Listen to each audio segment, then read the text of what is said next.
Hello and welcome to today's video. Today we are looking at Good Vibes Only by Cirque Colors. Spoiler, I'm not sure I felt good vibes only. We'll talk about it.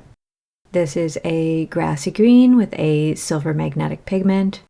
Depending on the lighting, it can look anything from a mint to that described grass green.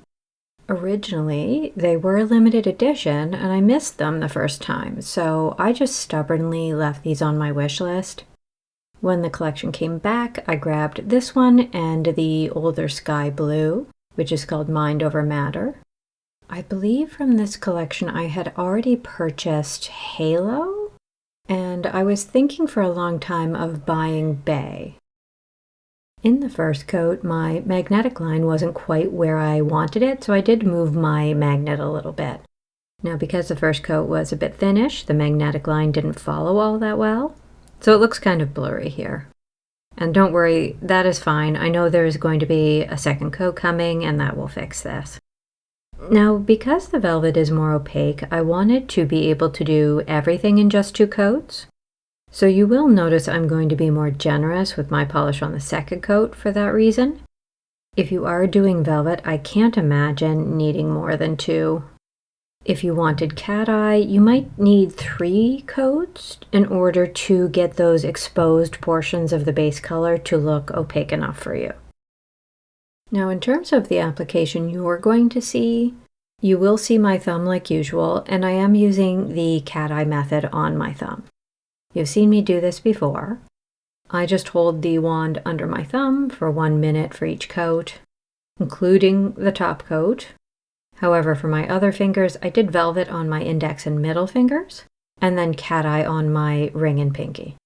It was just easier to do velvet off camera because I was using the 2 wands. Now, because I'm a crazy person, I just taped my wands to my work surface because otherwise they kept being attracted to each other and causing me issues. I only thought to take a picture of this while I was doing the other polish, the Mind Over Matter, so ignore the fact that this is a different nail polish. I used the same strange taping method.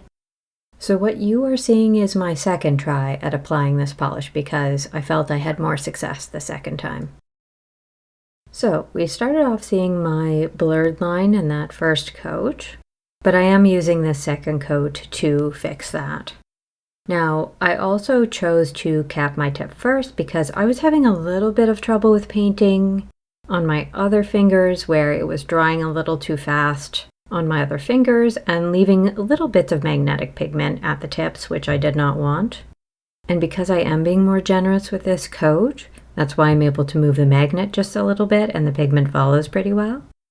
And anything else that is left will move during the top coat, so I'm not particularly worried about anything out of place here either. Now that we are out in the sun, just a quick repeat that my index and middle are in the velvet, and my ring and pinky are cat eye. And I did not see those 2 tiny little cotton fluffs when I was filming, so now we all have to look at them. If you can't see them, great. Pretend I said nothing. You can see how minty the polish looks here, especially when you look at my vegetation in the background. The polish is definitely green, but it has that minty blue lean. It reminds me a bit of the striped toothpaste from my childhood. In 2 coats, I could see my nail line in cat eye, but honestly, I'm never going to do a third. The color saturation is good for me, and things look even, and that's all I was looking for. Now, for the sake of the velvet, I feel like it is at its best in the direct sunlight. Where I think the cat eye looks good in all lighting situations, the velvet just gets sort of flat in lower lighting scenarios. I feel like that's another reason I'm just not feeling terribly enthused. But it might just be that I'm terrible at doing velvet, who knows. In the shade, you can see how the color deepens just a little bit. It has that blue lean compared to the mint and parsley plants that you can see in the background. But the contrast isn't as great now.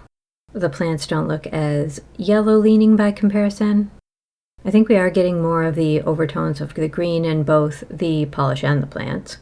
The flash of the velvet is still there, but it is nowhere near as strong as it was in the sun.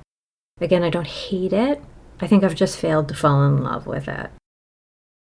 Now, I do not own a horseshoe magnet. They terrify me. I'm a clumsy person, and having something like that anywhere near my computer or phone freaks me out. Despite that, I am probably going to buy one from ILNP on Black Friday, but I'm not sure how I'm going to keep it away from my sensitive devices. I'm using the intervening time to try to figure out how to navigate that, and by soothing myself. I keep telling myself it will be fine. Inside, it is looking downright grassy again to me. Interestingly, the velvet only flashes for my artificial lights on the left and not for the light coming from the window. Again, this could be my failure to properly do velvet. I assume this does have something to do with the specific direction my particles are facing and that the light just caught them better from one angle rather than the other. Inside, I feel like this is where the cat eye does look a bit subtle. Now that there isn't as much differentiation between the base and the silver magnetic pigment, the line doesn't look as easily discernible. And that is all for today. Thank you for watching. Please subscribe so that I can begin to knit a full-body cozy for my chipmunks so that they will stay warm when all 1,000 are roped into my custom snow sled. Please enjoy a clip of my black squirrel flapping her tail at me.